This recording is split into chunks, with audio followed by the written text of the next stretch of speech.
Hello, everyone, and welcome to the Rams pregame show delivered by Little Caesars, the official pizza of your LA Rams.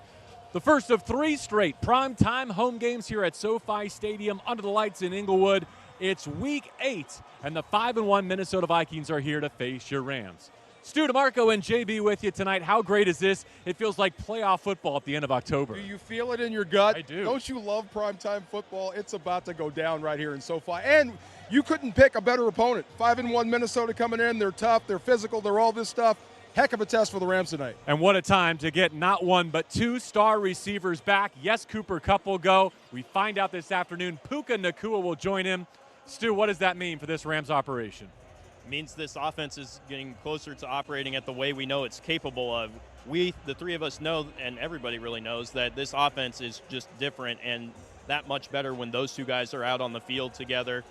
We know what Puka accomplished last year. We know what Cooper means to this offense. It's going to make a huge, huge difference. Walking around talking to players and coaches, what does it mean to have Cooper Kupp back in the offense? They said, number one, the offense can just go. We can all just play fast. Ask Kyron Williams, what does it mean for you to have Cooper Kupp back? He said, I love playing with dogs. It opens things up for me. Maybe I'll get to run against light boxes. So having Cooper Kupp back on the field is great. Maybe it opens up the offense. We talked about this earlier in the week. I think it does help Kyron. It helps the running game because they're just great receivers. They're also great blockers. And last Sunday against the Raiders, it seemed like Las Vegas knew that the Rams were only capable of doing one thing against them, and they sold out against that. Yeah, it was different without Cooper Kupp leading up through that tackle guard gap and just hitting safeties in the mouth. So hopefully, like you said, if Brian Flores, and you know he's going to be up-tempo, if he decides to send guys, you might meet Cooper Kupp in the backfield. Let's see who wins that in the run game. What about the heavy dose of 9 and dime we're accustomed to? Is this going to be an easier way back into it, still using the likes of Tutu Atwell and Tyler Johnson and Marcus Robinson? Or is this all gas, no brakes, till the wheels come off 9 and dime? Well, it feels like the latter, the all gas, no brakes. Cooper Kupp was asked about this week in his weekly press conference, and he said, if it were up to him, he'd basically be on the field every snap. And so ultimately we'll see what that workload looks like. But as we all know, the more he's out there, the better, and hopefully that's the case. It's nice to be closer to being at your best offensively as you face the best defense in the National Football League in the Vikings. But how about a little bit longer lens, DeMarco? What type of message does it send, an intangible, to have your stars jumping back in at 2 and 4 as rumors circulate? Oh, well, look, it tells me that these guys want to win and they want to do it together. I mean, no one wants to be traded. No one wants to talk about guys being traded. I hated talking about Cooper Kupp and trading him and trading Matthew Stafford. It's about winning right now. So guys are trying to get healthy. They're trying to get back, but you want to get out there and help your teammates. You really do. I mean, who wants to be 2 and 4? Everyone wants to get back to the Super Bowl. So you want to jump back in as fast as possible. Seeing these guys get healthy as quick as they can to come back tells me a lot about this team and this culture. All right, Rams coming off a victory over the Raiders. It was a defensive-driven performance. The offense did not contribute much. The kicking game was wobbly once more, but the defense, 4 takeaways, Stu, a defensive touchdown for the 2nd game in a row. How do they level up now against the Vikings? I think you need a repeat performance, quite frankly, just with how efficient this Vikings offense is and the way they move the football.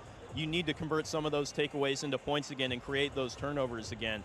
They're tied for the 8th most giveaways entering Week 8. So while they are one of the top teams when it comes to not only creating turnovers but protecting football as far as turnover differential, they do still give teams opportunities to create those takeaways. So if you're the Rams defense, you need to see more of the same as you saw, I should say, or as you did last Sunday against the Raiders. A big difference, DeMarco, though. You just played a team that traded away its number 1 receiver and one of the best in professional football.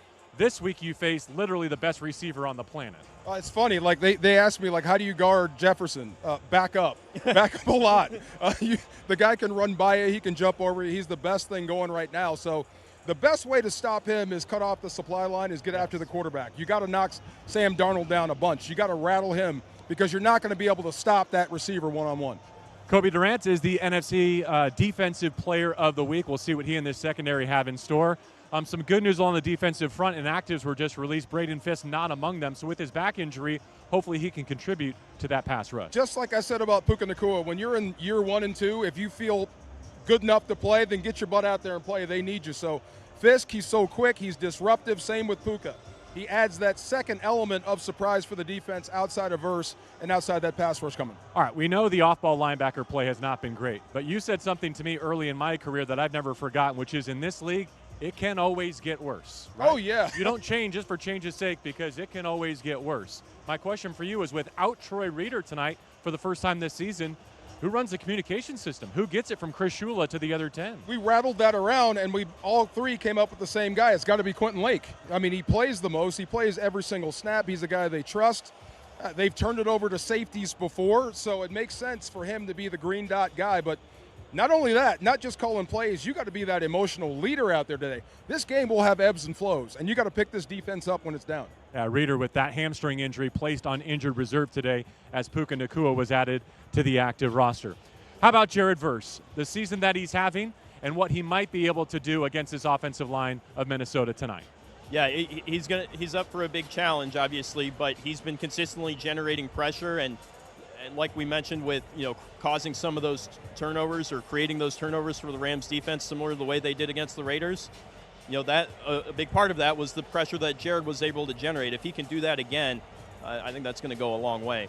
All right, we mentioned these Vikings are 5-1 coming off their first loss of the season. It was against Jared Goff and the Detroit Lions. DeMarco, as you look at this Brian Flores defense, which we're familiar with from his previous stops, and you look at what Minnesota likes to do, which is two high safeties and blitz the living daylights out of you, man or zone behind it, it doesn't much matter. They're exceptional at all three levels. Former player, defensive side of the ball like me, I love it. I love his scheme. It's up-tempo. You're going to be running. But I was telling Stu this. If you can find a way to pick those blitzes up or pick up first downs, you can wear them out just by how he calls the football game, just like a boxer that punches himself out. Now you got 2 minutes to try to run. So if Sean McVay and Matthew Stafford can stay on the field, weather the storm, you can catch these guys at the end of drives, kind of gasping at the mouth, looking for air, take advantage, go over the top with it. My perception of it is, DeMarco, is if they're going to attack you on defense, you have to make them pay. There right? you go. It's like breaking a press in basketball. You can't just get across the timeline. You got to go score against it. I know a guy at quarterback who's got the intestinal fortitude to get that done here tonight. Get the ball out quick. We were saying this with Stu. What's going to be the game plan? I would hate to go nose-to-nose trying to match wits with Brian Flores. Do what you do and let that right arm be the story. Get the ball out as fast as you can and make them pay for being aggressive. Stu, what else in terms of the profile of the Vikings offense or defense stands out to you in tonight's matchup? Well, we talked a lot about Justin Jefferson, but you can't forget about Jordan Addison either, the other talented Vikings receiver. If you pay attention to one, you still have to account for the other. Justin being an all-pro, obviously, but Jordan is still playing at a high level as well. If one goes off, both of them are capable of being 100-yard type receivers in the game. So him you got to lock up one-on-one. The other guy you got to take away with two. Yes. Let's get to some of the matchups to watch, and let's start with that Rams offensive line against that Flores attacking defense. We saw them make a change at left guard last week. Joe Nopum not yet ready to go to join this mix, so it's going to be the same unit up against the best challenge they face. Communication-wise, I think they've been pretty good. Now, sometimes they get out physical, like when Diedic came in on that 3rd and 1 where he got knocked back. It's physical I can handle. Mental mistakes you can't. So far, they're on the same page with the quarterback, so let's hope another week with the same group. We'll see what happens tonight.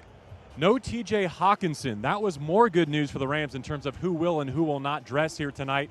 Hawkinson's been out all year. The knee looks like it's ready to go, but they'll give him one more week to join the Minnesota Vikings. That means that a week after playing Brock Bowers, maybe the new best tight end in the game, you don't have to deal with a great veteran. Hawkinson is a huge asset for them when he's right.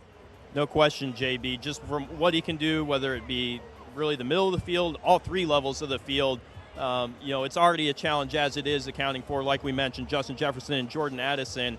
So on that end, without Hawkinson, it makes it a little bit easier to try to game plan for those two. And lastly, how about the Rams running game? We talked about the impact that Puka and Cooper can have in springing Kyren Williams.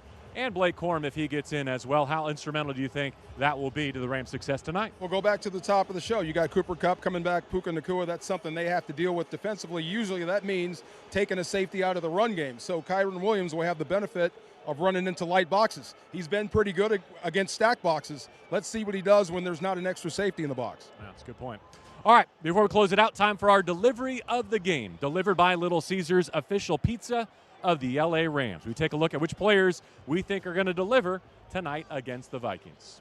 I'm going with Cooper Kupp, JB. Maybe it's an easy choice because he's back tonight, but to me, especially with what he said, like I mentioned earlier about how, if it was up to him, he'd be out there for every single snap. He is really, really just rearing to go. I think he makes the most of whatever that workload looks like, and I think he delivers tonight for the Rams. Sometimes the easiest thing is the most obvious, right? So for that reason, I'll pick Jared Verse. Yep. And I'll say this. I know he's been disruptive. He's gotten to the quarterback, but can we call upon him to do more?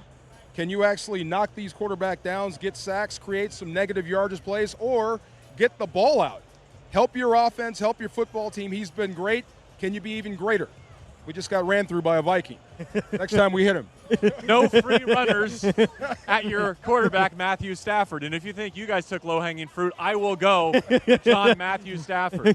It's just unfathomable to me that at this stage of the season he's thrown more interceptions than touchdowns. He's got 3 on the year. I think he might get 3 tonight.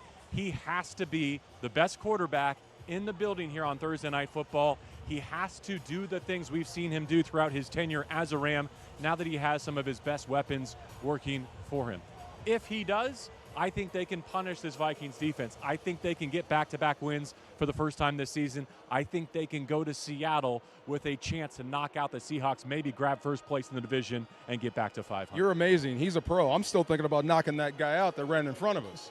That does remind me, though, because you were talking about getting to Sam Darnold. He is fumble-prone. Oh, yeah. He is sack-prone. The Rams have had a knack for strip sacks.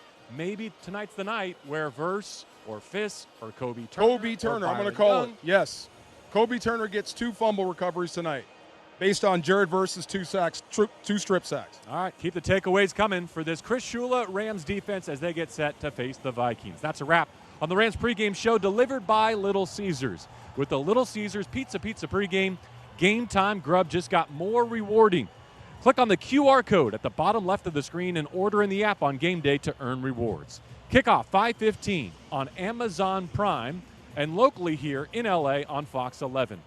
For Farr, for Stu Jackson, I'm JB Long. Rams and Vikings under the lights at SoFi in Week 8. A gotta-have-it type of moment against the NFC North.